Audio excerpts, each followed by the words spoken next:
Good evening. Can I ask a question? Absolutely. That's what this time is for. Haven't uh, It seems to me that as long as I can remember, Apple Mail on the Mac has had uh, a select all feature so that if you wanted to delete everything in your inbox or one of those mailboxes, you could select all and then delete it. What Yes.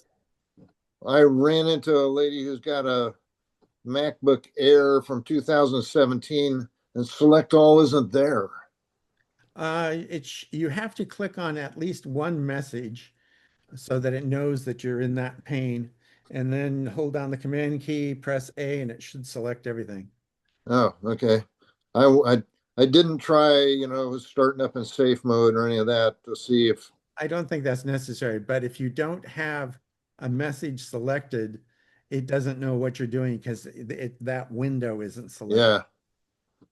yeah. I also noticed that she didn't have a junk mailbox or a trash mailbox, and I thought that was odd.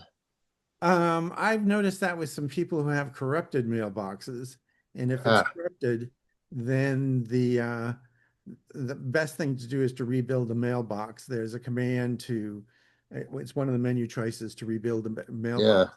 Depending upon how much trash and junk and other mail they have, and also on their internet connection, it can take quite a while. yeah. And Okay, some people might need to try it two or three times because the task might time out. Before we yeah. get too carried away, I want to point out I am recording this and I did turn on closed captioning because unlike last month, I actually have a note to remind myself to do that. So anyway, any other questions? Well, first I wanted to say hello back. I just couldn't find my unmute button, but Okay. I do have a question. I'm going to be getting rid of a 21-year-old PC. There's some pictures I want off it, so I got the little thumb drives. Is it difficult to pull stuff off a PC and then put it on a Mac? It'll Uh, just be pictures. The uh, the only thing that is I will show you what I have. The only thing that's different is that Macs today all have a USB-C connectors. If you buy a new Mac, it has USB-C connectors, and PCs generally have USB-A connectors. And what that means, this is a USB-A connector. If I can show it, it's a rectangular thing, and this is a USB-C connector. It's a much smaller and it's oval shaped. And the reason Macs have this is that the European Union demanded that all electronics sold in the EU, if they have a USB connector at all, it has to be USB-C. And this came about because there are something like 80 different variations of USB-A. There's micros and there's mini micros, and there's about 80 different variations. And when the USB-C came out, the USB-C electronics is much faster. Now, just because changing the shape doesn't make it faster, but the electronics inside are much faster. And at that point, there's no particular reason to make people go through all these hoops. So new iPhones, new iPads, new Macs all have USB-C connectors.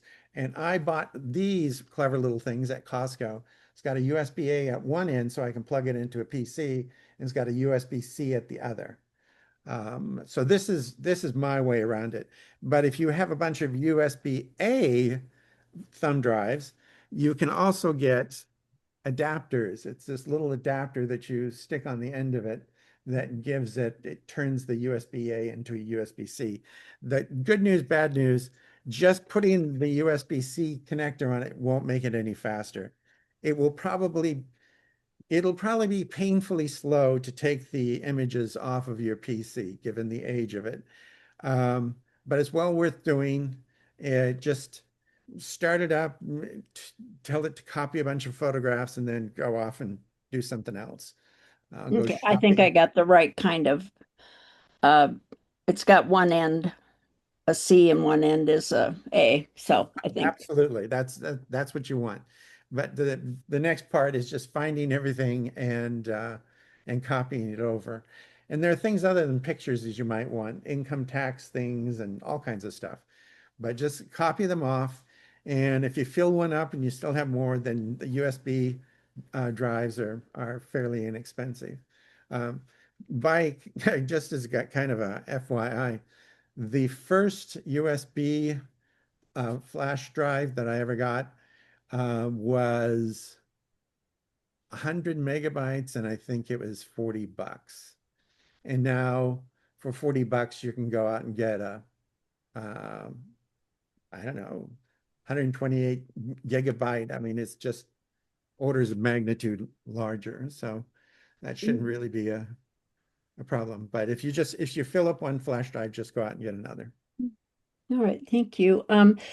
So the old PC, I know it has a motherboard still because I used to know how to get in there and mess around. Is that what I should take out and smash up? And No, the motherboard is when you turn the power off, everything on the motherboard disappears. The thing that you want to take out is the hard drive, because the hard drive, even if you think you erase it on a PC, it doesn't really erase the drive. What it does is it deletes the directory. But if you're some evil genius, like I don't know if I'm a genius, but if you're somebody like me, I can get things off of erased drives. And so the best way to deal with it is to just take the drive out and take a hammer and just beat on it.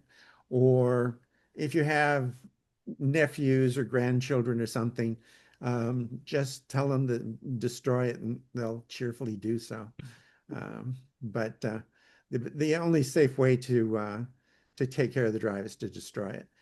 There are on the Mac, there are safe ways to erase a disk, but on PCs, it's not at all easy. okay, thank you. And just kind of as a background for that, um, I I needed some replacement drives because I have a lot of photographs and such, and I needed a replacement drive last year, and I was procrastinating. My spouse uh, goaded me into buying them. I bought these drives that I thought were at a really good price, and when I looked at them, I thought there's something strange about it. And they were not new drives, which is what I was sold. They were used drives. In fact, one of them had 54,000 hours of use. There's a way to find out. And I thought, oh, it's a used. So who had it? And I used um, my knowledge of this sort of things to find out it had belonged to a tax firm, and they apparently had just disposed of it and didn't realize people would recover. But there were tax statements from people with social security numbers and bank account names and addresses, and for literally thousands of accounts. And I reported this to the FBI. I reported this to Amazon, which uh, it was not sold by Amazon, but Amazon was the delivery service. Reported to the FBI, to Amazon, to a number of people, and things got really exciting. Uh, but I ended up buying more expensive drives from another more reputable firm. Um, but the first, if they had been new drives, it would have been a good bargain, but they were not. Um, Other questions? I had something. Are you going to either today or next meeting go over macOS 26 and iOS 26? I talked about it a little bit last month. I'm going to put that off again until September, October. It depends upon when Apple releases the operating system. If you have a general question that I can answer in a couple minutes, I haven't played with iOS because um, it's out in beta, but beta is just the Greek word for not working. And I'm not willing to experiment, especially given where we live. I'm not willing to experiment with having a phone that's not working. So I have put it on an iPad. iPad OS 26 on an iPad. And I've put Mac OS beta. In fact, there's a new developer beta that just came out today. I put that on a laptop. So I have experience with them, but I'm not going to demonstrate them until probably until they're released, simply because right now some things are not working. And while they annoy me greatly that some of the things are not working,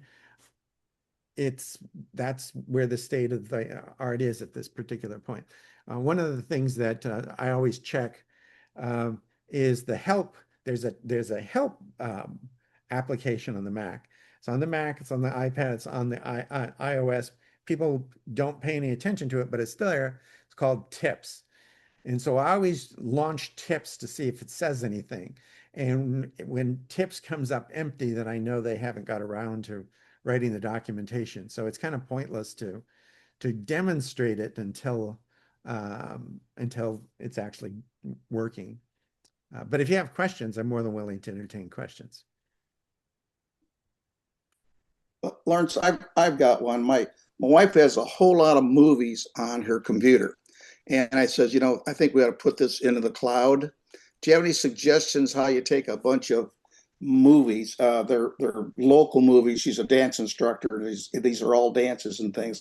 How to put them into the iCloud, and should you categorize them first, or what's the best way to do that so you don't have just a long list of alphabetical? I did this recently for Files. my church. My church, don't ask why. I'm in charge of the audiovisual computer setup for the church. And we started videotaping. Well, we didn't use videotape. We started doing video recordings of our services during the pandemic. Because that was the only way we could have services. We'd videotape it, then I put it up on the web and people could see it. What we use is YouTube. YouTube, you can set up to either publish your movies so that everybody can see them. You can upload them in such a way that only people who have a link, like your relatives or whatever, can see them, or you can make it completely private. And YouTube will do this, and it doesn't cost you a thing. If you stick it on iCloud, which is much more secure, iCloud movies take up space, and so you'll have to buy more space in iCloud. I have 2 terabytes worth of space in iCloud. That's essentially 2 fairly large hard drives in iCloud. So that's the space thing. The other limitation is your internet speed. Depending upon the size of the video, it can take a while. Sometimes it takes me an hour and a half to upload a church service, because the longer the video, longer it's going to take to upload, because we don't have the fastest internet connections on Peninsula. So there's the space that you're going to be using, and then there's the time. To your question, though, what you were asking about, should you do any work on it beforehand? In order to keep track of the church's videos, they're all there's a prefix before the title, and the prefix is the date, and the date is done in ISO fashion, International Standards Organization fashion. In the United States, we go month, day, year. Nobody else on the planet does that. In Europe, they do day, month, year, which is also brain dead, but for completely different reasons. The ISO standard is year, month, day. So today would be 2025-08-19. Why this is important? They alphabetize perfectly on a computer. It keeps them in nice numerical order. So if you put them up in date order, well, if you first of all name the files with that date and you maintain that, you can put anything you want after that date, like Nancy dances with sugar plum fairies, or whatever it is you want to have is the title. That's fine. But that date thing will actually, it's more help to you than the title, because YouTube doesn't really put up anything in any particular order. It puts them up in the order in which they were uploaded, which may have nothing to do with when they were taken or edited or whatever. So I would urge you, the first thing you do is to rename them with the very first part of the name being the date and year, month, day format. Yeah, so they would go in like numerical order. And It'll it'd be in be, numerical order at that point. So it'll be, so I was thinking, how if she wants to select something, how does she find it? She'd have to do it by year and then identify the name of what she's looking for, like the name of a dance. And but can you search? Can you search in there for you can say? you can easily search for dates, and you can also just search for movies. Like for example, if they're QuickTime movies, it'll have the extension MOV. And so you can say find and then say if you're looking for something that has Susan in the name and it's a movie, find space Susan space dot MOV, and it'll look for things that have Susan in the name and have MOV. So you get all the movies that have MOV. So if she names the movie, and then she can search on that name and find it. Yes. Okay. Yes. Okay, that's I think so. She's got a ton of movies, and I'm just thinking I put it all in there, and it's going to disappear in a list of chronological But see, files. It'd be terrible. chronological is good because chronological is less arbitrary than what you type in. What you type in, did you call it Thanksgiving or did you call it dinner for Thanksgiving? Or, Yeah. there's no rhyme or reason for that. But the date you have no control over. That's by divine, the divine Okay. calendar covers that. You have no control over that. So that's the point that you should focus on. And So if you're not sure what the date of that is, look at the date that the file was created in the Finder and use that as the date. info, and then how do you do this on YouTube? Where do you go on YouTube to make that happen? On YouTube, you create an account. You create an account. If you have a Google account, then you also have a YouTube account. You just don't know that. You go into YouTube with your Google account name and you create a channel and then you just start uploading videos. And at the time that you upload the video, it'll ask you to fill in a bunch of metadata and so on and so forth. And then it'll say, next screen. And when you get to the last screen, it asks you, is this public? Is this private that people can see with the link, or is it just private? And that's where you can decide whether or not you want to show the world about it. Okay. Just as an FYI, more video is uploaded to YouTube every day than was taken in all of human history up until the year 2000. Every day. My God. Okay. Thank you. Well, I got a project in front of me then. Sounds like. Okay, may I ask a question? Sure. Um, so many years ago, I used to be subscribed to all of the Mac magazines like Mac Addict, Mac World, etc. I enjoyed reading them like celebrity gossip magazines, only it was about Apple products. So, I assume that paper media is totally ancient history now. What are people reading these days to get informed on product reviews, new Mac products, editorials about Apple policies, whatever? What websites can I go to? Well, I'll give you my answer and then we can ask other people. There are two different types of electronic media for this. One is what you call the popular press, and there are things like I can't remember the name of it, but there's a Mac Daily News and an iPhone Daily News, which are mailing lists that have stuff with an associated website. And then there are some things that are much more for the nerdy types for Mac photographers, for iPhone photographers, for people who are doing movies. And then there are the really, really geeky ones. There's one called, I actually need to bring up my email because that's the easiest way to tell. Uh, and my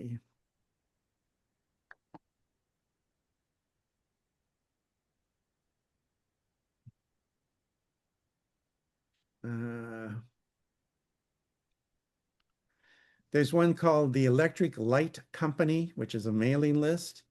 It's a guy who's absolutely a genius at art, and he has art histories about, Picasso and whatnot, depending upon whatever he's doing. But he also writes programs that do strange things like look at your log files and set up firewall rules and all kinds of stuff. His is at the high end of the geekiness. There are other mailing lists that are talking more about the nuts and bolts of what the day-to-day user might do, but more at the geeky end. And I can't remember the name of it. It's I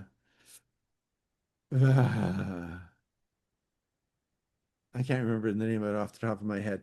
The author's been, he used to work for Apple, and um, that's the sort of thing that why don't you send me a message and I'll post a link Okay. to that. Because just off the top of my head, I might read these, but I'm one of these people who can go to a movie and I like the movie and I tell you what the plot was, and people say, "Who are the actors?"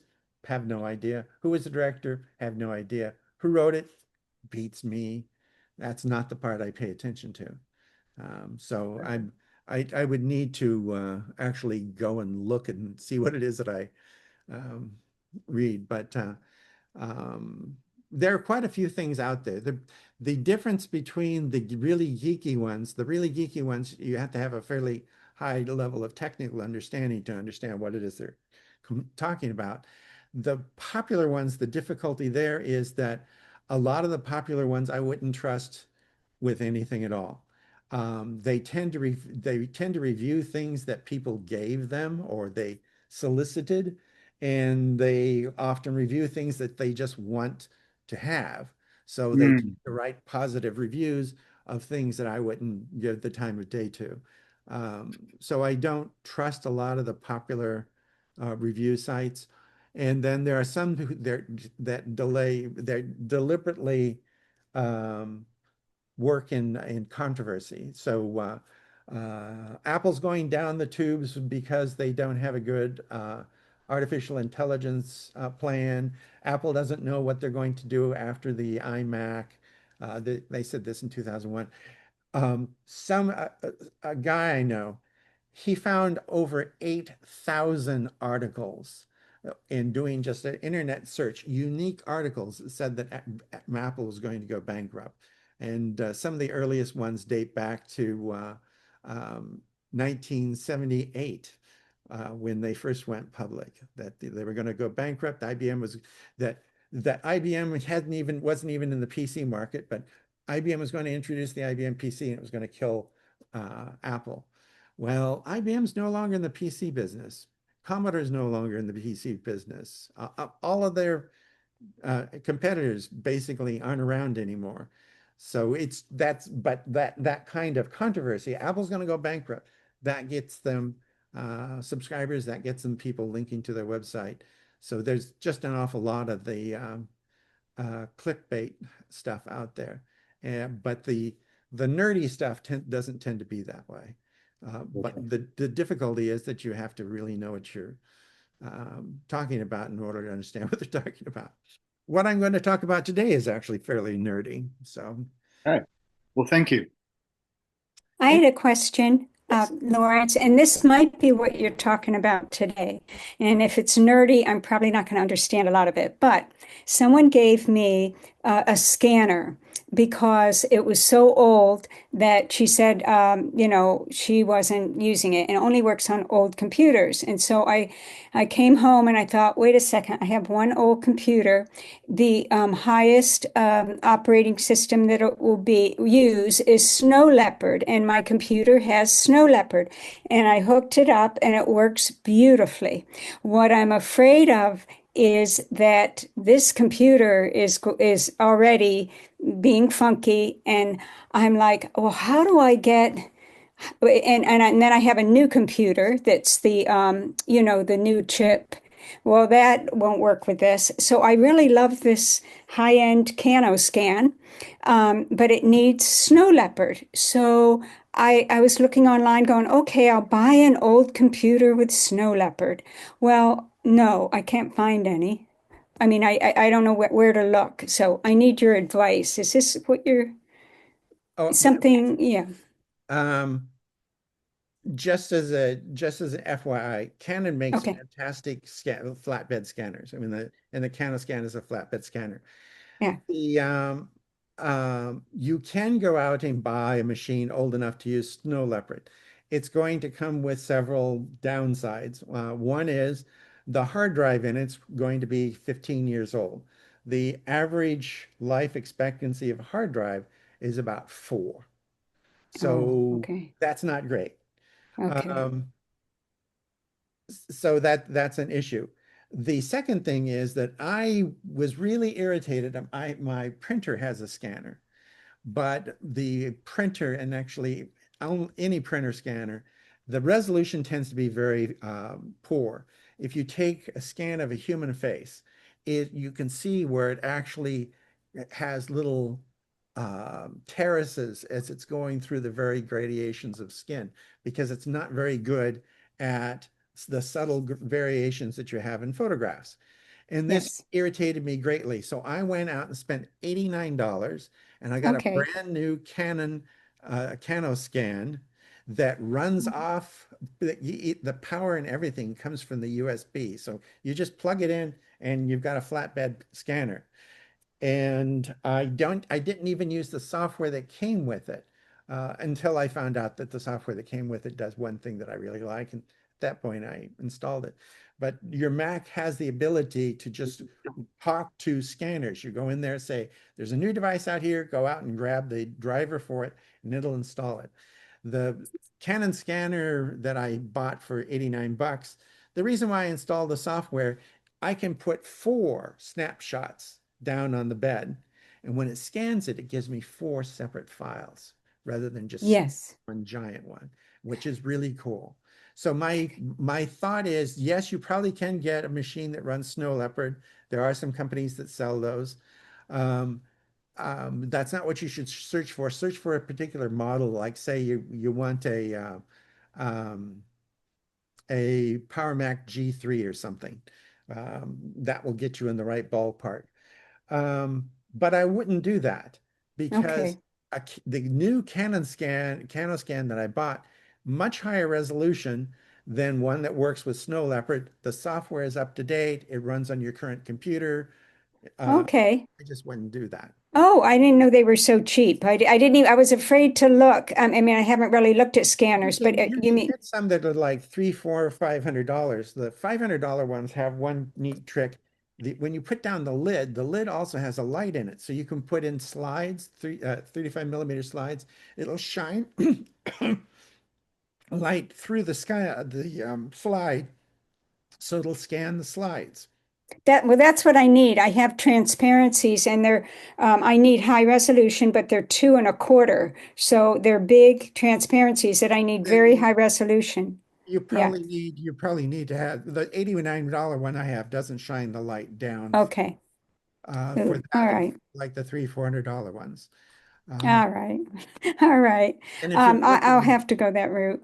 if you're looking for that, you should also look really quick because those are going to be subject to tariff because none of them Oh, are made in the US. okay. So is it the Cano scan? Is that a good brand for for the I transparency? I like the CanoScan that I have. It's not the fancier one that does transparencies, but Okay. I like the one I do. The image quality is just exceptionally good, especially compared to one that works with something with slow Snow Leopard. The first scanner I ever worked with only did black and white, didn't even do gray, and it cost the U.S. government $1,000. So Oh, things have changed a bit. we're spoiled, aren't we? Yes, we are spoiled. Is Well, this thank you. this scan you're talking about, is it color and black and white, the one you're talking about for $89? Yeah, for $89, it'll lose color and black and white. Prints, but Eight it's and a half print. by 11. Yes, it does paper and photographs and so on and so forth, but it doesn't do transparencies. Transparencies, it needs a light shining through it onto the receiving surface. And Canon does make one that's got a light in the lid, so that if you tell it you're shining slight transparencies, it shines light downward. But that's fancier than what I needed. Okay. Well, thank you. That's good advice. Any other questions? It's about time to start I have program. a real quick one. Will we be able to go to the new library at the end of the year that's opening up, the public library? The library they said they were going to try and open it by July. Obviously, that did not happen. Um, Apparently, they were having parts shortage, not the library, but the contractor was having parts shortage. And the last I heard, they have not given a definite date. I'm hoping that they have it. Um, I really, the temporary library location that they have is by far the nicest temporary library I've ever seen, but it's still a temporary place. And the new place has a computer lab, and it's Will got it have a conference room large enough to hold our meeting or? I do not know that. Oh, okay. The other thing is that when it comes to fall and winter, given the our makeup in terms of our demographic, a lot of people don't like to go out at night. So unless we wanted to do it on weekends, which tend to be a difficult time to get space, we might have trouble convincing people to go out at night. I shall turn it over to the president, who hasn't turned on her microphone. Now Good she- evening, everybody. Nice to see you. Charles, are you by chance new? I I am. I haven't seen you before. Welcome to our meeting. How Thank you did you very hear much. about us? Sorry. How did you hear about us? Internet search. I used to belong to a Macintosh club in my homeland of Austin, Texas, called Capital Macintosh.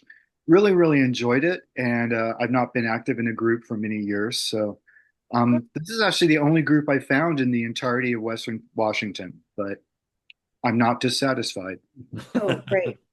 Well, that's wonderful. We're happy to have you. Thank you. And welcome everybody else. And I'll just turn it back over to Lawrence. First thing I'm going to do is I'm going to paste into the chat window the URL for the sign-in sheet. I actually made one this time, and I found out why the one last month wouldn't allow anyone in. Google has improved their security, which is not a bad thing, but it's just that I didn't realize that. I have to explicitly tell people that they can go into the form. In the past, they didn't care.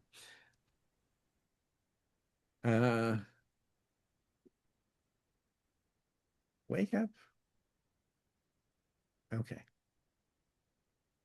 I'm going to talk about two things tonight. They have a lot to do with what I was doing recently. I was trying to recover old data from CDs and DVDs. I got rid of floppy disks a long time ago when we moved.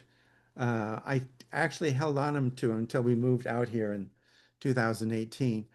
And the Navy was not going to pay for our move, so I threw away about 40,000 disks, which is a lot of disks. But I was, among other things, the software librarian for the Washington Apple Pie User Group, which at one point had 5,000 members.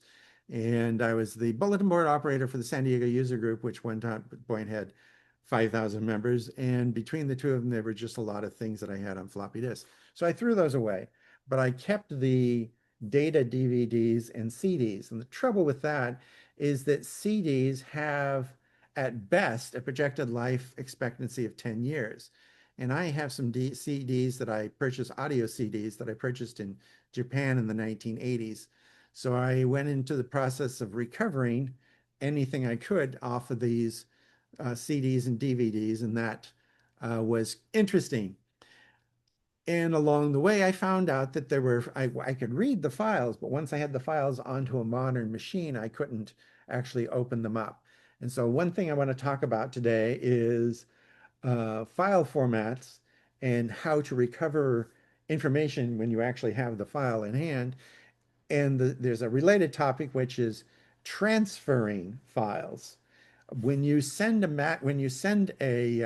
you have an iPhone, a modern iPhone, you take a picture with it. If you have set it up properly, it's going to save everything in a very high resolution format. And they're also going to use a high efficiency format that Apple calls HEIC, and I don't remember what that stands for, and I don't care. If you email one of those photographs to somebody who has an Android phone, they can't see it. So it's one thing to recover files, but then it's another to actually transfer them off to some people. And then after I'm done talking about that for a while, I want to show you some virtual machines, unless you want me to do the virtual machines first. A virtual machine is running a machine as if it's an IBM or a Unix machine, even though it's not. So, anybody have a preference? Okay, I'm going to first of all talk about file formats, and I'm going to share my screen, so don't go away.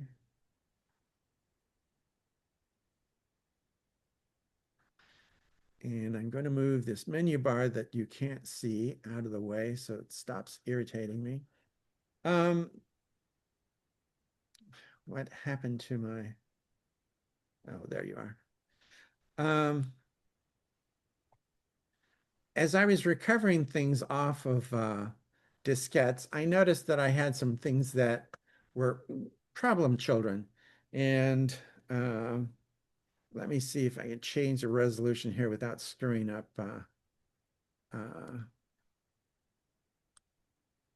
Zoom. Okay, can you see it better? I hope. This file here says that it is an AU file. And if you know anything about science, you know that an AU is basically a unit of astronomical measurement, which has nothing to do with what this is. This is a sound file, and it's stored in a Unix format. So if it's a Unix sound file, how can you hear it?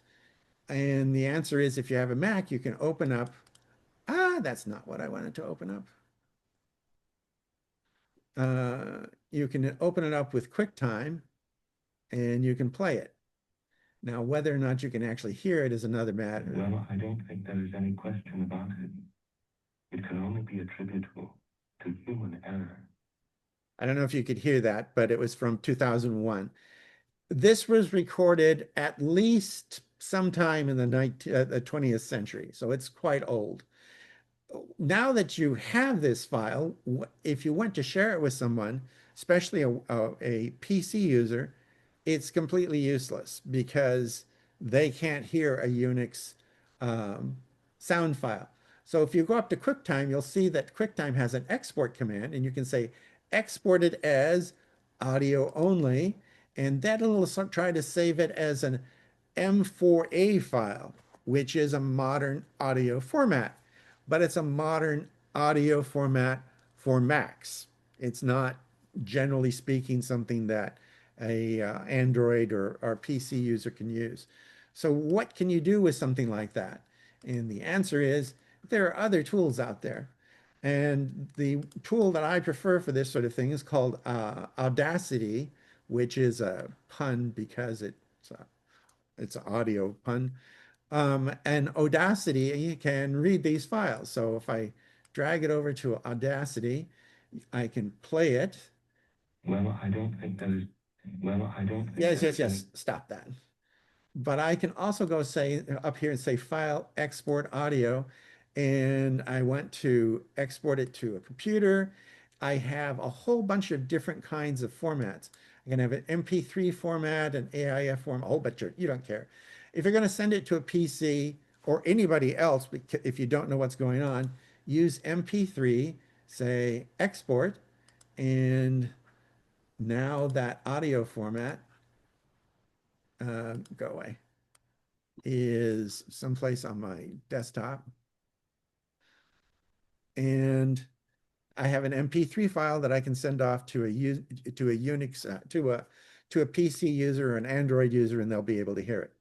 So I took a file that was produced in the last century on a Unix machine, and I've saved it in a format that modern computers can read and listen to on both PCs and Macs. Do you lose quality when you do that? It depends upon the original quality of the audio file. This was such an old one that any format I save it in today, any modern format, is going to be a better format than the original audio. So it's not going to improve it, but it's not going to decrease the quality. If it was a high resolution audio file, um, you can save it in an MP3 format and it'll be pretty good, but it won't be as good as the Mac's native audio file. If you go to any, almost any audio workshop or movie producer or something like that, they use Macs for their video and they use Macs for the audio. And Apple's aware of this and they work really hard at doing this, making sure that it sounds and looks as good as possible. But for an audio file this old, if you get an MP3, that's as good as it's going to get. It was probably mono among other things, so unless somebody made an effort. Next file format that I'm going to look at is this one up here. It's another audio format. It's a WAV file, and I'm going to open that in QuickTime. And this is Finale to Rachmaninoff Concerto. And it runs through the same issue. If I save it, I can export it as a M4 AV file or whatever it is. And that's not going to do it, but I can use Audacity to save it into another format. Audacity, by the way, is free. You just go onto the internet, look for Audacity, and it's free. It does a really good job on audio files. I'm going to show you something that's a little bit different now. I'm going to open up, well, I'm going to drag this file over onto something called BBEdit. BBEdit is a text editor that's designed for programmers. And so this is what this file looks like. It looks like garbage, and there's a way to make it look slightly less like garbage. So I'm going to tell it to dump it as a hexadecimal file. So now you can see it's numbers as far as the computer is concerned. But this is what is called a MIDI file. And a MIDI file stands for Musical Instrument Digital Interface. A lot of keyboards and other instruments today output things in MIDI format. And since it's basically just text, it can be opened up pretty much universally by, among other things, but except that QuickTime doesn't want to open it. Well, heck with QuickTime. It normally works with QuickTime. We're going to use GarageBand instead. If you don't have GarageBand, you should. It's a really good free program for doing all kinds of weird stuff. And this, if you look at it, the MIDI file, which is just text, is broken down. It had inside of it commands to play these instruments. The instruments are actually inside of GarageBand. So these are just instructions to software instruments that are in GarageBand. And I come up here and I find the play button wherever the play button is.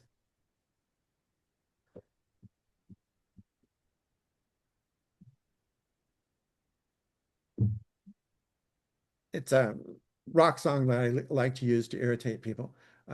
I like the rock song, but it's interesting. And that ticking sound, if you heard it at all, the ticking sound is the metronome that's built into GarageBand. And I exited before I finished showing you what the trick was. And so now we have this song up here. If you wanted somebody to hear this, they don't probably have GarageBand if they have a Windows machine. But if you go say save as, you can now, that's not what I wanted. I wanted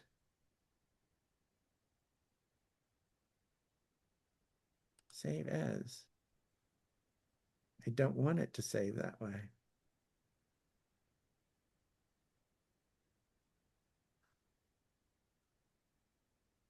Uh,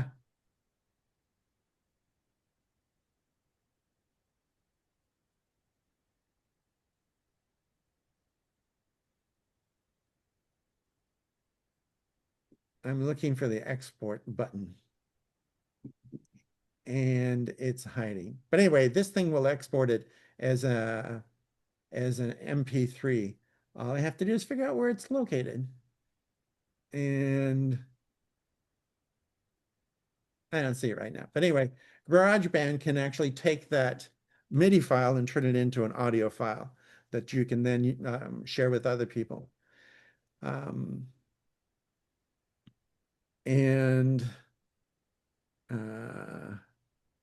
there was one more I was going to show you, which easiest way might be to, yes.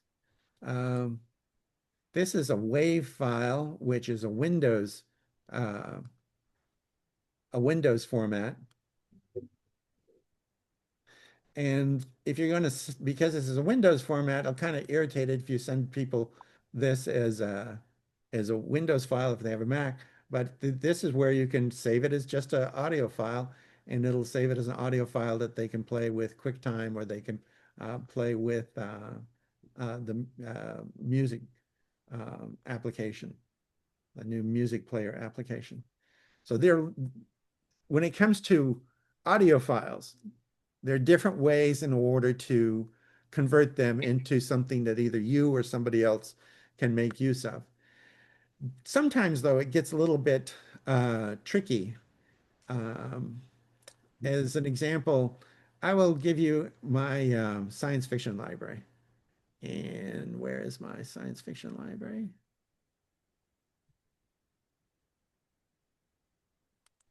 That's one. Where's the other one? There it is.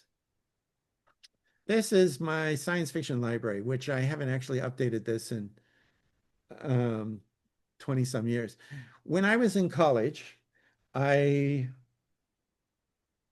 kept track of the science fiction novels I was reading because, among other things, I was writing about the history of science fiction. It's not what I was told my department I was doing, but that's what I did. And this text listing has 2,262 science fiction novels that I read while I was in college. And I keep track of each one of them.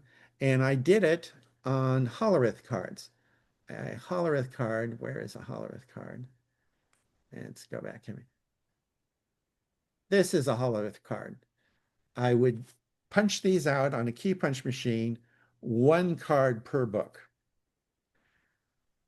And then after getting my bachelor's and master's, Kathleen decided we were going to move to San Francisco because she was joining the public health service, and I was going to lose access to the IBM mainframe. So let us now consider something. This particular card has 80 columns on it, and that limits the amount of information you can stick on the card. And the cards themselves are a little on the hefty side. There are 2,000 cards in a box, and a box of these cards weighs 14.5 pounds. So on one box, you can store 160,000 bytes of information. At this rate, if you took the Cranberries are Irish rock group. They have a very famous song called Zombie, which is about how bad the IRA was. And Zombie is about 7.5 million bytes long. It's 5 minutes and 5 seconds long for the song. it would take 46 boxes of cards weighing 667 pounds to record zombie on paper. So you punch stuff out on the cards and you've got a nice paper record. The good news is that these cards have a life expectancy of 80 to 100 years. They're acid-free paper. It's not regular paper. It's actually cardstock. Really good stuff. But the problem is they weigh a lot. They might last forever, but they weigh a lot. Les Miserables, the movie, if you streamed it, that's about 6.8 billion bytes. It would take 43,000 boxes of cards, 86 million cards to record it. And that's 312 tons of paper. So I wasn't trying to record music or video. I was just trying to get my library. My library was recorded on these cards. And by the way, they only recorded in uppercase, no lowercase. And I wanted them someplace else. So what I did, I kept the printouts and eventually I used a scanner to scan them into my computer, ran OCR recognition against them to turn that scanned image into text. And then I wrote a program to change them from all uppercase to upper and lowercase. I had to write a custom program to do that. And I then produced this, and then I wrote a separate program to break them into fields so that the author was separate from title, which was separate from publisher, and so on and so forth. And this 2,500 cards, what was it, 2,300? I don't remember how many I said it was. 2,262 cards worth of information, which came out to 55 sheets of computer paper, are now one file that's searchable on my computer 50 years later. So that's one way to convert things. But you might already have things on your computer that you can't read. For example, if you have one of the old Macs before Mac OS 10, they didn't put file extensions on things. And in fact, you can go into the Finder, you can go into settings, into advanced, and you can say, don't show the file extensions. And the next time I would reboot, they would disappear. But I want those, so I'm going to put that back. These file extensions are very, very useful. Your Mac can look inside of files and tell what they are. Sometimes, but not always. So this file here that's black, if I look at it over here, it says it's an executable Unix file. So I click on it and it says I couldn't do anything, so it stopped. So it's not a Unix file. So what is it? I drag it over onto BBEdit, and BBEdit says, oh, it's actually a text file. So how do I convert this text file into something that I can read today? Any ideas? No ideas? This one's easy. Watch this. It's magic. I come here at the end of the file, I type in txt, and it says, you want to add that? I say, sure. And I click on it now and it opens it up. That's all I did. So I changed it from having no extension to having an extension. And the Mac says, oh, that's a text file. I can open it up with something that opens text files. So that's easy. Some of them are a little bit more difficult. Like for example, this one down here, it says PowerBook 540C. Well, what is that? If I click on it again, it thinks it's a Unix program. It's not really a Unix program, doesn't know what to do with that. So I drag it over here and it says, oh, it's actually an EPSF file. An EPSF file is a PostScript file. Now, most of you don't have PostScript programs, but I do. So I'm going to type in EPS and say, do you really want to change that? I do. And when I click on it now, it's going to open up Adobe Acrobat. Well, it's opening Photoshop. Should have opened up Acrobat, but what the heck. And you can't see it particularly well because it's small, but it's a picture, it's a drawing of a PowerBook from, don't say, Don't save. Go away. And that file's from 1994. And in 1994, the Mac knew that that was an EPSF file because the Macs didn't use extensions back then. But the Mac today is running on Unix, and Unix kind of likes those extensions. So I created this, I made this into a usable file by just finding out what it was, giving it the appropriate extension. And that works sometimes. This one that says read me first, that looks important. We should click on that. And again, it says, oh, can't do that. So I drag this over here and it says, oh, well, what is this? This is a PDF, it says. Let's see if it's really a PDF. So I come here, click on it, type in PDF. And a PDF is a shortcut for Acrobat.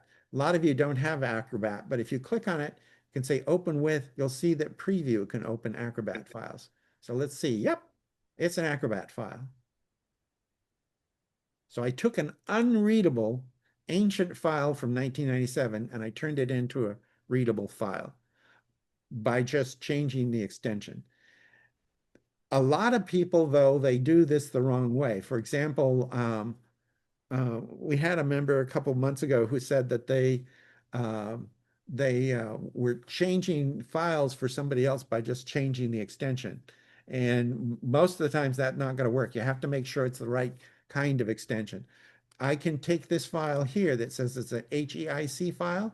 If I change this to say that it's a JPEG file and send it to somebody on a PC, it won't open. Now, what is it? It is an image file, but it's a high efficiency image file that's Mac only. PCs, Android can't see these. So what do you do in this case?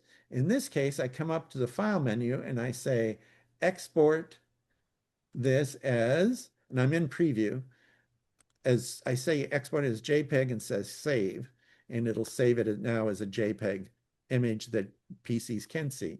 By the way, this picture is of an old NOAA ship. It's actually at Pierside in Port Angeles. It's had all the logos taken off of it, and I was driving by one day and I said, "That's a NOAA ship," and it is. It was slightly damaged. Well, wasn't slightly damaged. It was damaged about 5-6 years ago, and they were going to send it in for repairs, and they decided, given the age of the ship, that it wasn't worth the repairs. And I have no idea why it's in Port Angeles, but it's been sitting there for several months. But anyway, this is an image file, but if you send this to a PC user, they won't be able to use it. They just can't read it. There are other things that are kind of imagey and really aren't, that are worth looking at. Did I get rid of them? Oh no, there they are.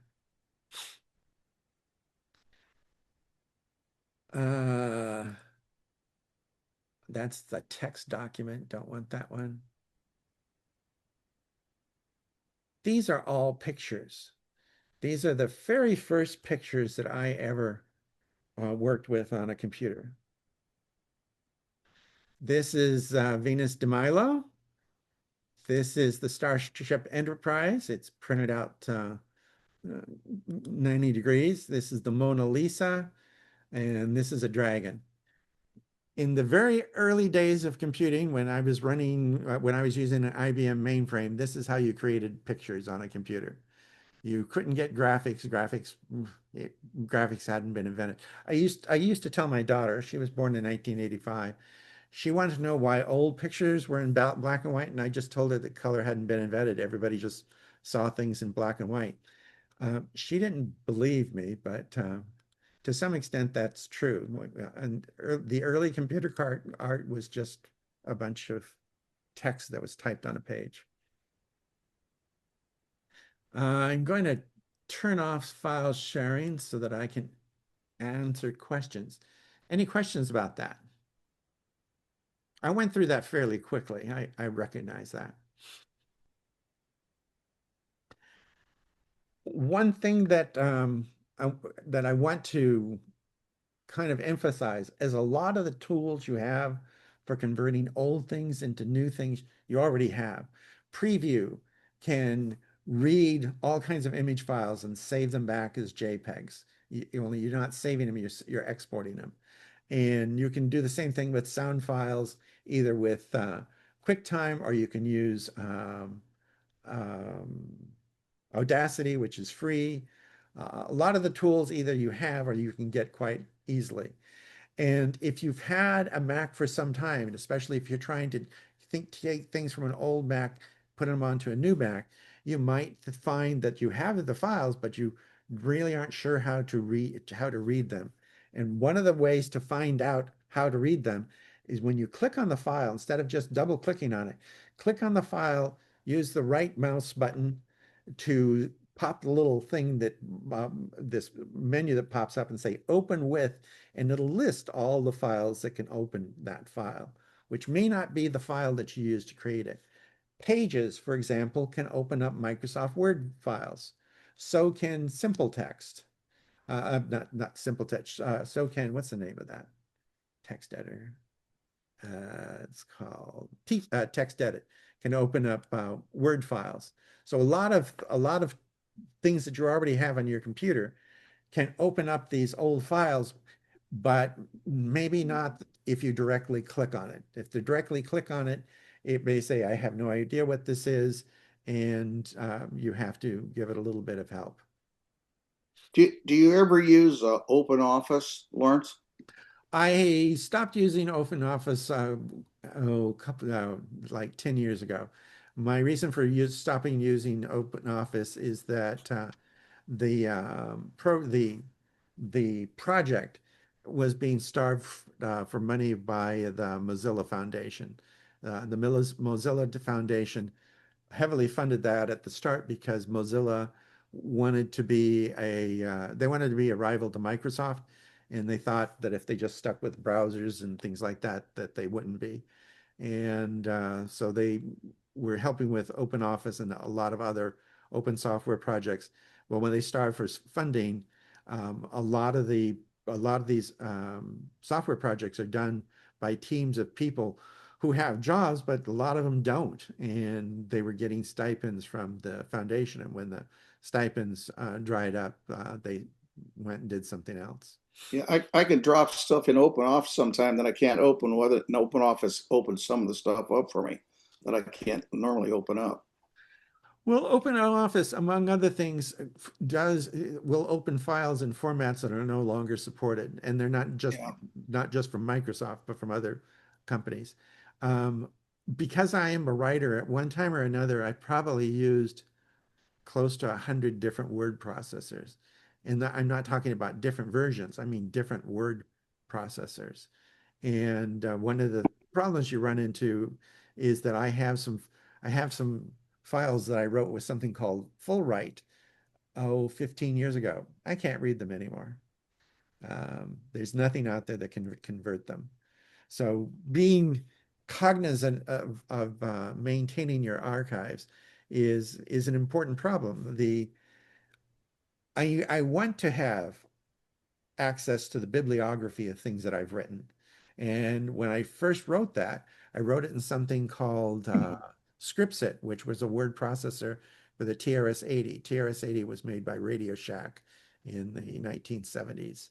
And when I later on went into CP/M and Apple IIs and so on and so forth, I had to convert that into something else. And the most common denominator for that was just save it as text, which gets rid of the formatting, which is inconvenient because you're writing especially a scholarly paper and you italicize the titles and things like, and italicize foreign phrases, all that goes away.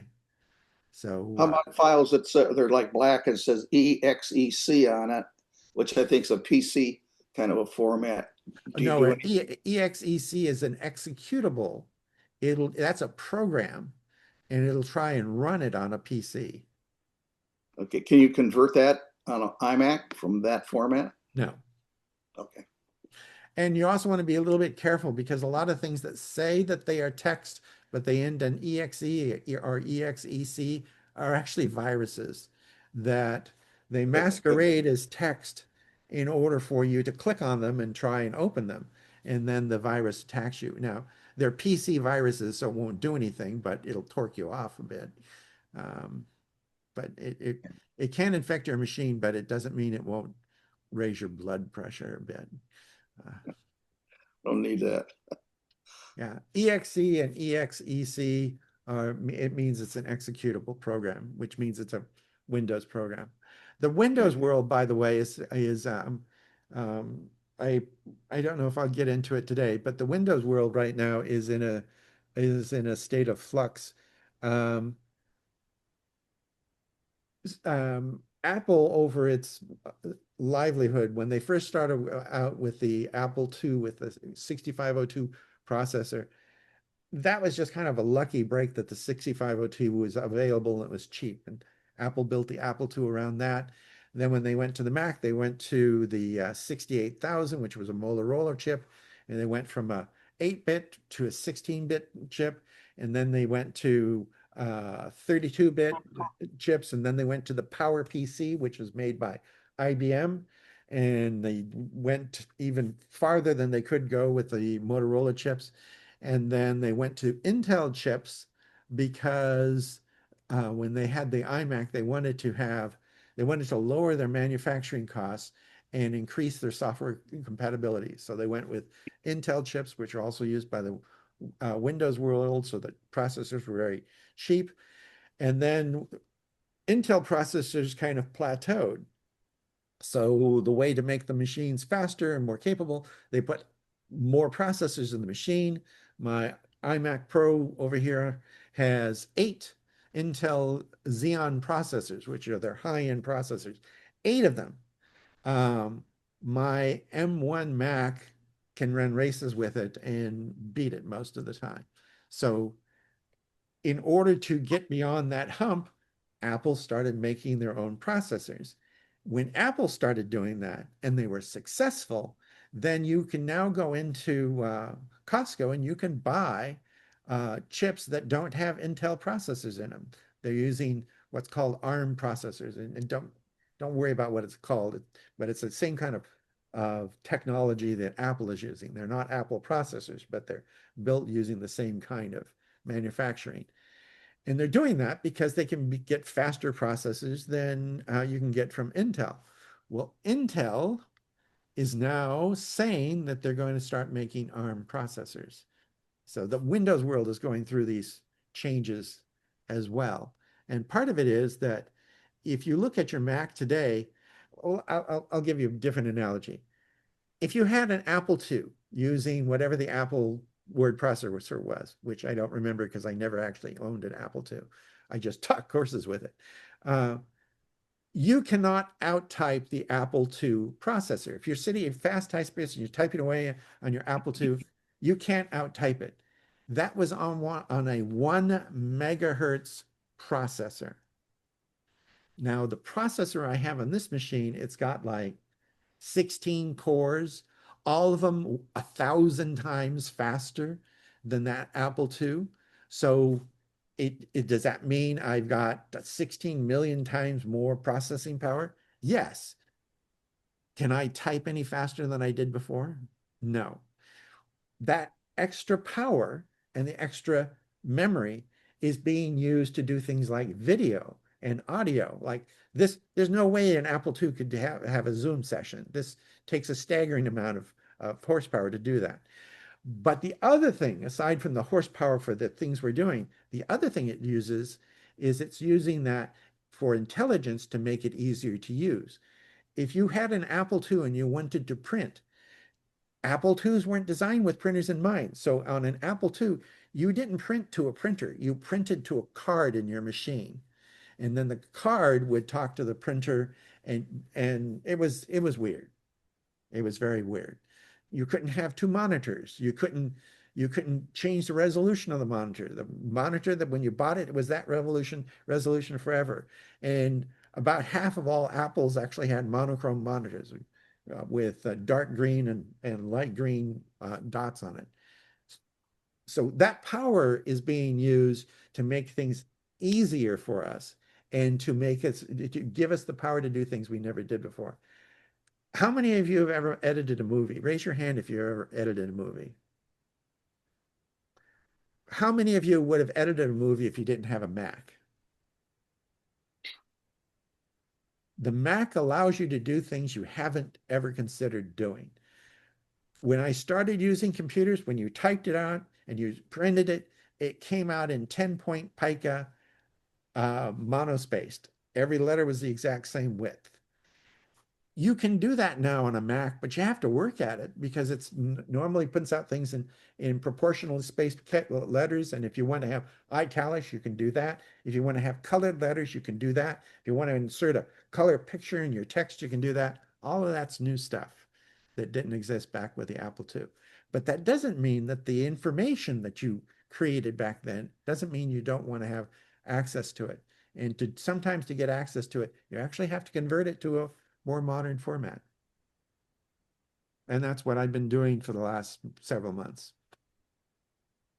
I went through 500, 600 discs,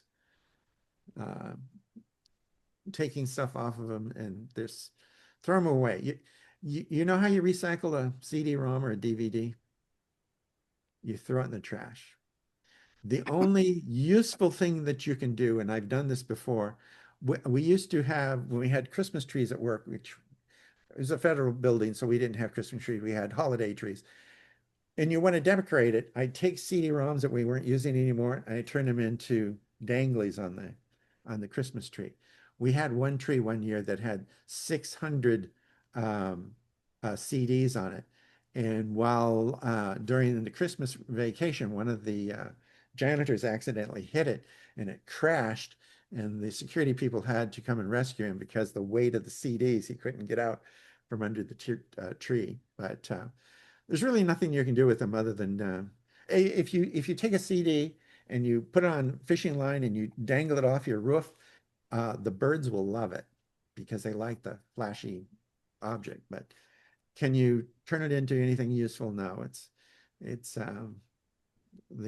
can't reuse it for anything at all. And they oxidize over time, which is why there's a time limit on CDs and DVDs. You have to, if you have something that you want off of it, you need to take it off now, because among other things, they stopped making optical disk drives. You can still buy them on Amazon, but they've stopped making it. LG was the last manufacturer of optical disk drives, and they stopped it last December. Questions?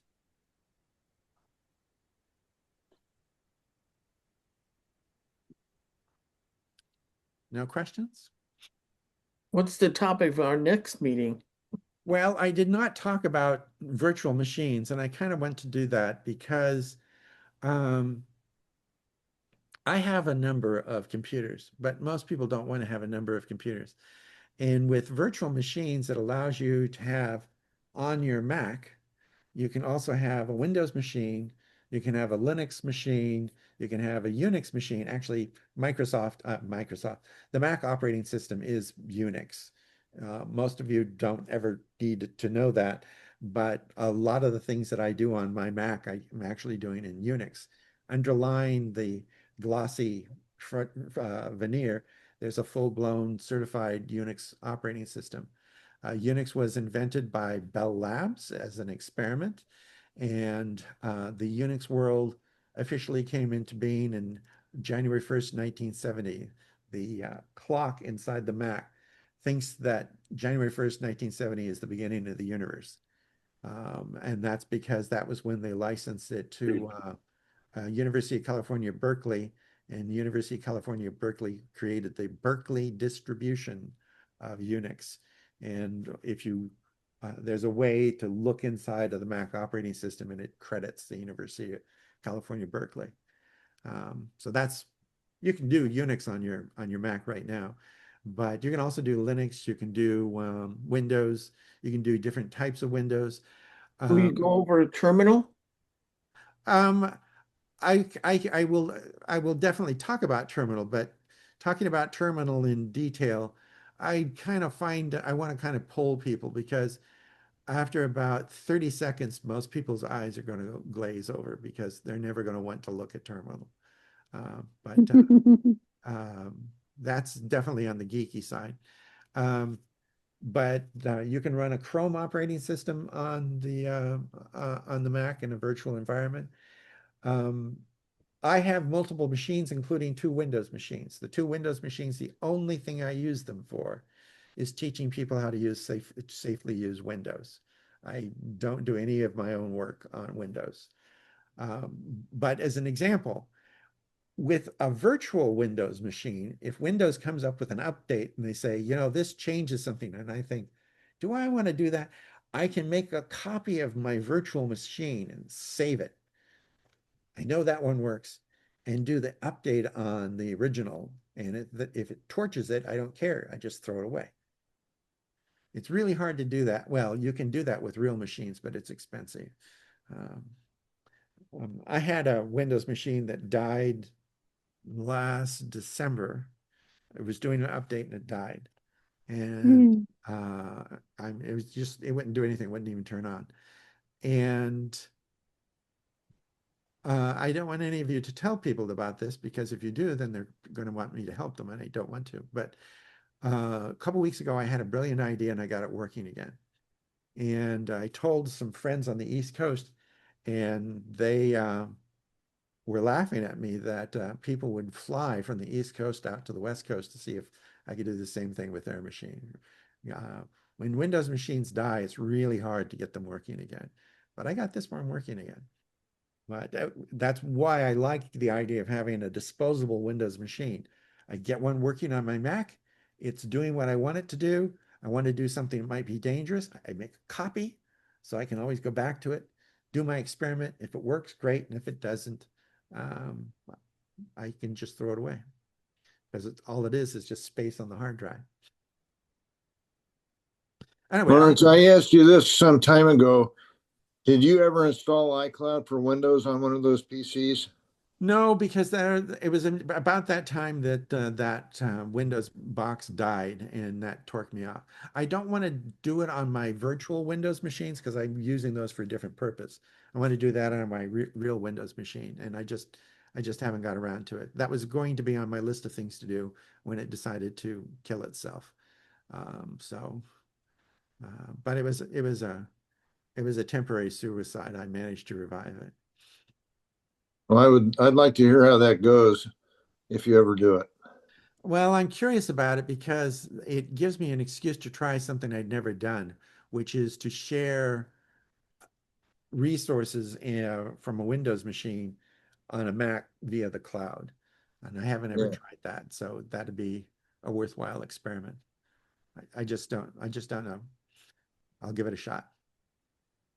Lawrence? Yes. I have a question. Earlier this summer, you told us to clean up our phones and clean up our computers with old messages and get the photographs to the cloud. And have you updated the operating system now, or are you waiting? I have my I would not recommend that you go out and use the betas of the new operating system. There are public betas of the Mac operating system, of the iPad operating system, and of the iPhone operating system. You can download them for free and try them out. I do not recommend that you do that with a phone at all, because we live at the edge of the known universe, and if your phone stopped working because of a bug, that would be bad. If you have a second Mac and you can afford to experiment with the betas, then go ahead and try the public betas. I have the beta on one of my iPads, and I have the beta of the operating system for the iPad, and I have the beta for the Mac operating system on one of my laptops. But I have more than one Mac, and I have more than one iPad. If I had only one, I'd be very reluctant to do that. The iPad. I was going to say, would you say that the new 26 operating system is overhyped, or is there really big advantages that we don't have now? There are advantages to what you have over right at the present, and one of the things that I'm most looking forward to, I'll have to wait until it actually comes out and release, and I can put it on my phone, and that is that you can set up the iPhone with the new operating system to do phone screening, so that if they're not in your contact list, they actually have to identify themselves, and little robots can't do that, which should cut down on the spam calls. I think that's definitely something I want to do. But it also allows you to do the phone screening from your Mac. So you don't even have to be near your phone. You get a phone call in, you can screen it from your Mac. And I think that's just fantastic, but I have to wait for them to actually come out because I'm not going to try that right now. There are other things about it. On the iPad, it's a huge step up on the iPad because you can have overlapping windows like you do on the Mac, and you can do multiple things at one time on the iPad, and it's not the same as a full-blown Mac operating system, but it's much less confined than the one screen at a time that you have with an iPad. And I've had great fun with that. The one thing I don't like about the iPad operating system, and it has a security flaw. It's not a big one, but it irritates me, and I've sent in like 24 bug reports about it. It's something I'm sure that they will fix, but it irritates me. And that's one of the points of having the betas out there, is that people find flaws, and there's a little feedback application. You click on that and send them nasty notes. So I've been doing that. Any other questions? I would like to show you virtual machines next month, and probably the new operating systems, whatever they've released, in October. Is there something else you'd like instead, or in addition, or anything? Lawrence, can I ask you a quick question? It has nothing to do with that, though. By chance know how to, on your keyboard, you can choose different ones. Well, I have several for different languages, and then I have an emoji keyboard selected as well. And in my emoji keyboard, there are some emojis in there that are so ridiculous, and I never use them. But evidently, I've used them a couple of times, I think somewhere way back, but I can't get them out of there. So I went and I reset my keyboard. I took all of my different keyboards away except for English. Then I even took English away and put a different language in so that it wasn't hooked to that, and reset everything. I cannot get those emojis to go away. You know how after a while, if you haven't used them, they fall off? Are I you must talking about emojis on a Mac or an iPad? iPad. Oh, and of course, it's so smart. It takes these emojis and puts it on all three of my iPads plus my phone. Yeah, they're syncing through iCloud. Um, on your Oh, I also this signed out of iCloud trying to pardon? get rid of it. I signed out of iCloud trying to get rid of it. As soon as you log in to get your mail, it's going to be there. Um, the On the iPad in particular, some emojis are added by applications. So, for example, um, I can't remember, but there might be an emoji associated with Zoom or something like that. A lot of applications will add emojis, and you didn't add them. They're added by just having that application on your iPad gives you that emoji. And the only way to get rid of it that I know of is to delete the application. Problem is, I don't care that it's in the, 100 and whatever emojis, but under your 20 most used where the little clock is, it's those emojis that it bothers me immensely. I'm sorry. There are limits on what you can do with artificial intelligence, and a lot of it's based just on math.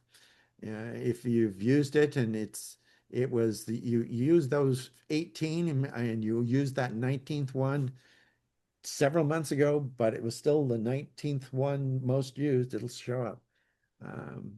It bothers me so much. I think I'm going to call Apple Care. It drives me nuts.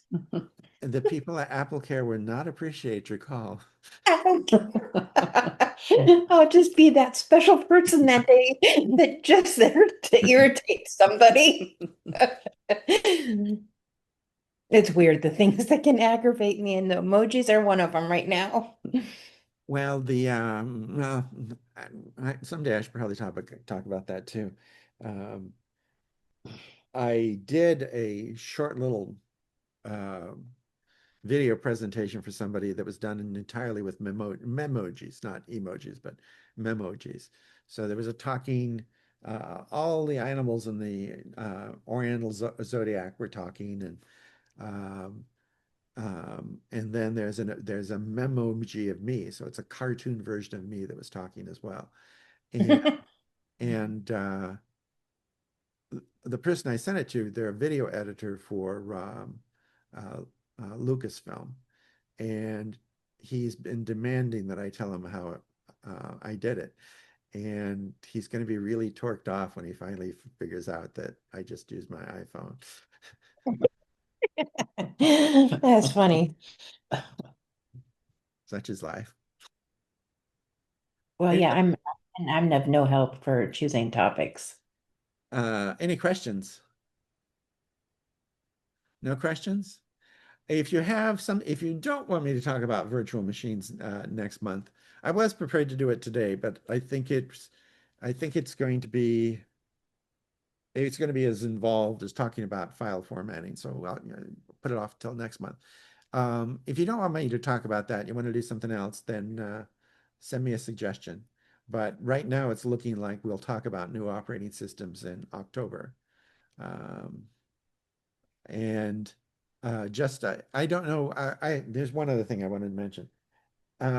If you subscribe to the website and you get the automatic messaging when things are posted, you'll see that I posted a whole bunch of meeting recordings. And I also had a thing of things of interest for this month. One of the things that I posted was there are going to be these new operating systems coming out this next 4 to 6 weeks. And the other one was that so far, Apple has given no indication that they're going to release any new machines, as in computers. They may release new iPhones, but that's based upon nothing other than the rumor sites say so. But at the Worldwide Developer Conference, Apple made no hardware announcements. It's the first time I think they've never made any kind of hardware announcement. I think they were afraid to commit themselves to commit their supply chain to building stuff when they didn't know if they'd be able to sell them at a reasonable cost. The threatened 100% tariff on China, for example, would double the cost of an iPhone, double the cost of a Mac. And they didn't like that idea. And even Taiwan, where a lot of the chips and displays and so on and so forth are made, we've stuck tariffs on them as well. And I think they were just leery of making announcements that then they couldn't give any indication of how much they were going to cost and how quickly they could bring them into the country. So I think they're playing it cautious. And the other side to that is if you want a new computer, go out and get it now. They'll probably go up in price. I had a friend in Vermont who was torqued off that the price of maple syrup has gone up in Vermont. Vermont makes maple syrup, but most of the maple syrup that Americans buy is coming from Canada. And now it costs more. So we had an interesting transcontinental discussion about this. And they've never worked for the federal government, and I used to. So it was my fault, and they were trying to get me to fix this. And I told them the government doesn't really work that way, but they were still upset.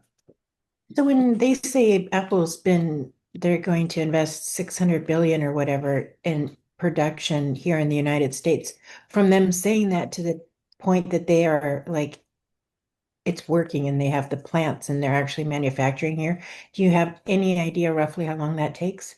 Well, the announcement of those things, they were investing in Corning.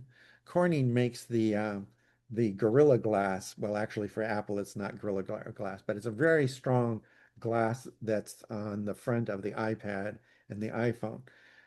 They were investing in Corning. Corning was thinking about going bankrupt, and that really upset Apple because they want that Gorilla Glass for their phones and everything, computers and everything else. So they made the investment in Corning to keep Corning afloat. But in terms of new plants, if you take things like the liquid crystal displays that right now are made mostly in Korea and Taiwan, building one of those plants takes 5 to 7 years. One plant. There is a plant in Arizona that Intel started building to build CPU chips, and they started that in 2018. It's still not finished. They're very expensive because basically for these chip plants and the screen on your iPad is essentially one big huge chip. The chip plants have to be about 100 times cleaner inside than an operating room. And that's expensive. And it takes a long time to do. And that's just to keep them clean. That's not actually talking about taking silicon and purifying it to turn it into chips and adding just the right contaminants to make them conductive and all that sort of stuff. It's just extremely expensive. And then after they create the chips, one reason why they're done in China and Thailand and India is that after you have the chips, somebody has to hand wire the connectors to the circuit boards. They have machines that can plug in components. And that's one reason why Apple now has their system on a chip.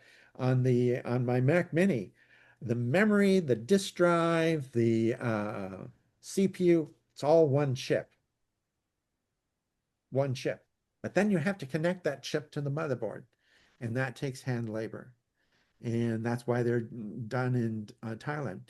They've tried to do that in the United States. Apple had a plant in Fremont, Arizona, to build Macintoshes, and they stopped using that plant, I think, in 1998, 1999, because they could not get the workforce to run it. And right now, that same building right now, I think, is used by Tesla to build something. But it's just it's very labor intensive. And it's very exacting to build the plants themselves. They had one example at the Apple plant. A guy shut them down for 20 some days because he refused to put on his clean suit. He was having problems with his girlfriend, came in on a temper tantrum, went into the clean room without dressing properly, and it shut it down for 20 days to clean it. So it's not easy to do.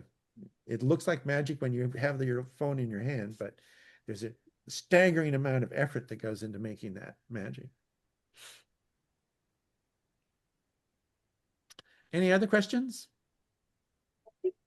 I'm assuming we should, for everything now, we should be buying them now, like for external hard drives, the LG optical disc thing we were going to get, that they're all going to get really expensive. Or in the case of the optical discs, they're just the market's going to dry up because they've stopped making them. There aren't any computers anymore that come with a built-in optical disc. So if you want to access an optical disc, you better go get one now because they just stopped making them.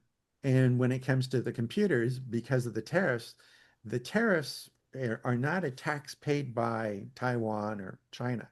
A tariff, you pay it in the price when you buy it. Yeah. And if it's 20% more, it's 20% more. If it's 50% more, it's 50% more. So yeah, if you and the other reason why I want to talk about Apple not even hinting at new machines, if you're waiting to see if they're going to introduce a new machine, I will be astonished if they introduce a new machine because they've had no hints whatsoever from anyone. And that goes as far as iPads and phones as well. There are lots of rumors that they will have new phones. However, these are just rumors. And also, if you look at the iPhone operating system, the iPhone operating system has some placeholders for a new phone. It doesn't mean that they're going to bring it out in September, October, November, December. It just means that there's a placeholder, so when the new phone comes out, they can plug in some stuff.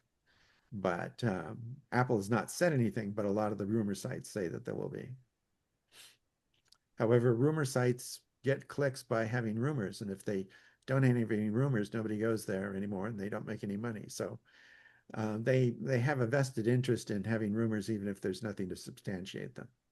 How's that for a disclaimer?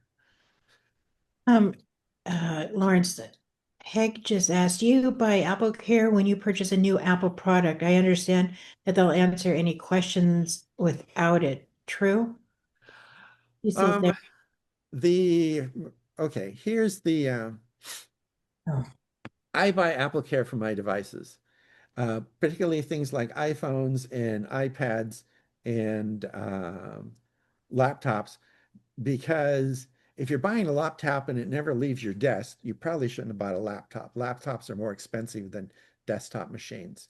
A Mac Mini with a big display and a nice keyboard is going to cost less money than a laptop. So you might as well just buy the Mac Mini. And if you buy a laptop, then you're going to move it. And if you move it, you're probably going to drop it. And so that's why I buy Apple Care for all of my machines. The question I think what they're asking is, if you did not buy Apple Care, but you call up the helpline, will they help you? If you are asking a question about an operating system and a computer that's still being made, yes, they'll probably help you. If you go up and you ask about your Performa 650, the person that you're talking to probably wasn't born when they made a Performa 650. So you're not going to get an answer to that. But if it's something that's still being made and uses current software, and you ask, hey, I'm getting this strange noise when I do this, the answer that you get might be, well, stop doing that, or they might give you a more useful answer. You don't have to have Apple Care for that. They just answer questions like that.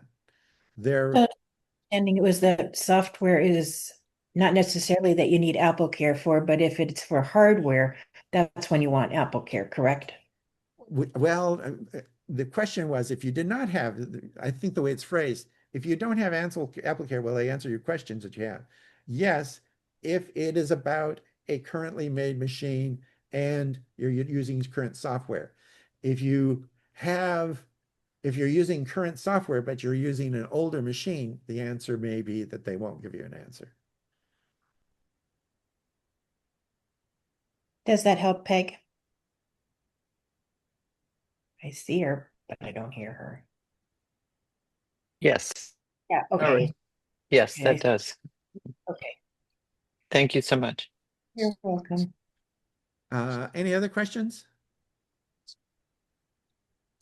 Okay. I do. If say I want to buy a Mac Mini, any suggestions for, and I use it for photography exclusively and some video. What are we looking at? What should I look at for amount of memory and that type of thing for RAM? All of the Macs currently sold by Apple. It's different if you go through somebody else who has a old stock, but all of the Macs currently sold by Apple come with 16 gigabytes. That is enough to do what you would want to do. Well, I have 32 on my MacBook Pro, and sometimes it's struggling. Well, in my particular case, I don't remember. I should go check. I have at least 32, but I do weird things like run virtual machines. I have 24 gigs on my Mac Mini, and Mhm.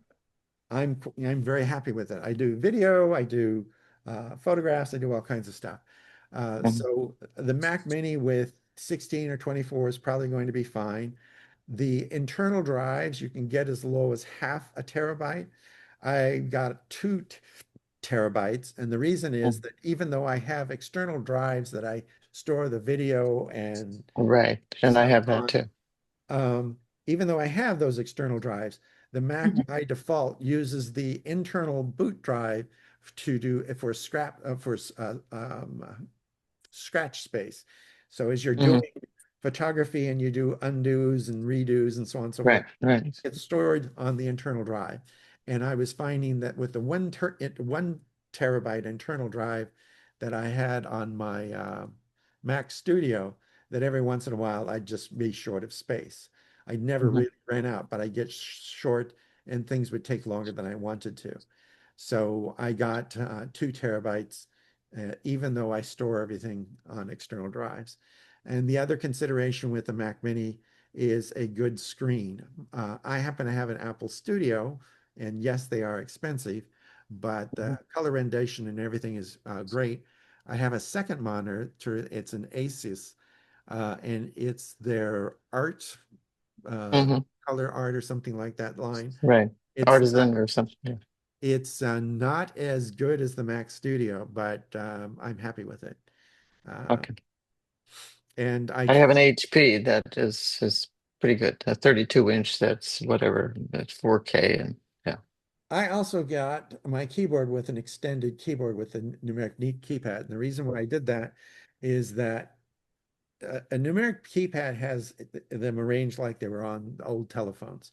I've Mhm. memorized that as a child. I still memorize that. If I'm doing a lot of stuff with numbers, that numeric keypad is much handier than taking my hands off the keyboard and go finding the numbers up at the top. So that's just kind of a hint that spend the extra 20, 30 bucks and get the extended keypad if you do numbers Mhm. at all. Thank you. Any other questions? Oh, one more thing about the Mac Mini. The Mac Mini does not have a camera. My Mac Studio has a camera. My Mac Studio display has a camera, and it also has a microphone. I have an external add-on microphone. I like this one because if I tap it on the top, the light goes out and I can tell the microphone's off. But with the Mac Mini, if you want a camera and a microphone, you're going to have to either get a video screen that has those, or you're going to have to add them. Microphones Correct. and video cameras are not that expensive, but Right. Yeah. it's just something else to think about. Very true. Thank you. Any other questions? Okay. I shall see you next month. And if you have any suggestions on what you want to talk about, send them in. And plus, I stuck a lot of stuff up on the website that you've never seen before, so go take a look. Thank you, Thank Lauren. you, Lawrence. Thank you. Thank you. Have a good Yeah, night. yeah, Thank you. thank you Thanks so again. much. Yeah. Good night. Good night. Good night. Bye. Mm.